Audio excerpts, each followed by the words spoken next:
தேசத்திற்காக ஒரு ஜெபம் என்கிற ஜெப வேலைக்கு நேராக இயேசு கிறிஸ்துவின் நாமத்தினாலே உங்களை வாழ்த்தி வரவேற்கிறேன். இன்றைய நாளிலும் உலக நாடுகளின் வரிசையிலே இன்றைக்கு கோஸ்டாரிகா நாட்டுக்காக இன்றைக்கு நாம் ஜெபிக்க போகிறோம். இது ஒரு குடியரசு நாடாகும். வட அமெரிக்காவின் மத்திய அமெரிக்கா பகுதியில் உள்ள இந்த நாடாகும். இதனுடைய தலைநகரம் ஜான் ஜோஸ். இங்கு மக்கள் தொகையானது சுமார் 50 லட்சத்துக்கும் அதிகமான மக்கள் தொகை கொண்ட இந்த தேசத்துக்காக நாம் தேவனை நோக்கி ஜெபிப்போம். இது 7 மாகாணங்களை கொண்டு 82 மண்டலங்களாக பிரிக்கப்பட்டு இருக்கிறது. ஒவ்வொரு மக்களும் கிறிஸ்துவின் அன்புக்குள்ளாய் நிலைத்திருக்கிறவர்களாய் காணப்படும்படியாய் நாம் ஜெபிப்போம். இங்கு சுமார் 75% மேலாக கிறிஸ்தவர்கள் இருக்கிறார்கள். மதம் இல்லை என்று சொல்கிறவர்கள் பெரும்பான்மையாய் இருக்கிறார்கள். இவர்கள் தேவனை கண்டுகொள்ளும்படியாய் இன்றைக்கு நாம் பாரத்தோடு நாம் ஜெபிப்போம்.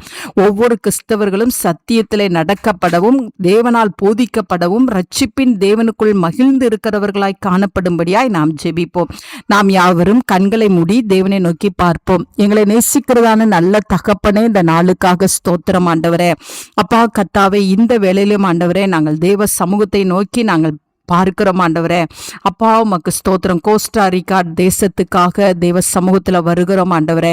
சுமார் 50 லட்சத்துக்கும் அதிகமான மக்கள் தொகை கொண்ட இந்த தேசத்தை கர்த்தர் இந்த நாளை நீர் நினைத்தருளும்படியாய் ஜெபிக்கிறேன் சுவாமி. கர்த்தருடைய ஆளுகை ஊற்றப்படும்படியாய் ஜெபிக்கிறேன் சுவாமி.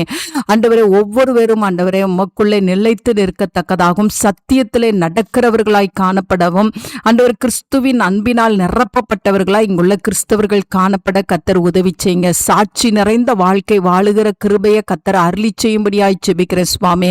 எந்த ஒரு பாவத்துக்கும் ஆண்டவரே அடிமைப்பட்டவர்களாய் இருப்பார்களானால் இயேசு கிறிஸ்துவின் ரத்தத்தினால ஒவ்வொருவரும் விடுதலையாக்கப்பட்டு ரட்சிப்பின் தேவனுக்குள்ளே ஆண்டவரே அவர்கள் கடந்து வர கர்த்தர் உதவி செய்யும்படியாய் ஜெபிக்கிற சுவாமி. மதம் இல்லை என்கிறவர்கள் ஆண்டவரே மெய் தேவனாகிய இயேசுவை அறிந்து கொள்ளுகிற அந்த பாக்கியத்தை கர்த்தர் அருளி செய்யும்படியாய் ஜெபிக்கிற சுவாமி. கர்த்தர் இந்த தேசத்தை இரத்த கோட்டைகளாய் மூடிக்கொள்ளுங்க, பாதுகாத்து கொள்ளுங்க, ஆசீர்வதிங்க. இங்குள்ள மக்களை ஆசீர்வதிங்க, ஆளுகை செய்கிறவர்களை கர்த்தர் ஆசீர்வதிங்க, ஞானத்தை தாங்க. உம்முடைய கிருபை இந்த நாட்டை மூடிக்கொள்ளும்படியாய் நாங்கள் ஜெபிக்கிறோம் சுவாமி. உம்மை நன்றியோடு உம்மை துதிக்கிறோம், ஸ்தோத்தரிக்கிறோம் ஆண்டவரே.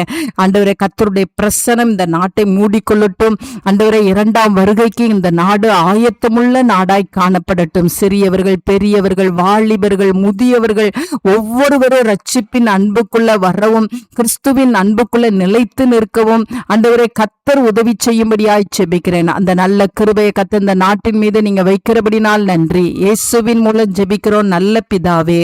ஆமேன், ஆமேன்.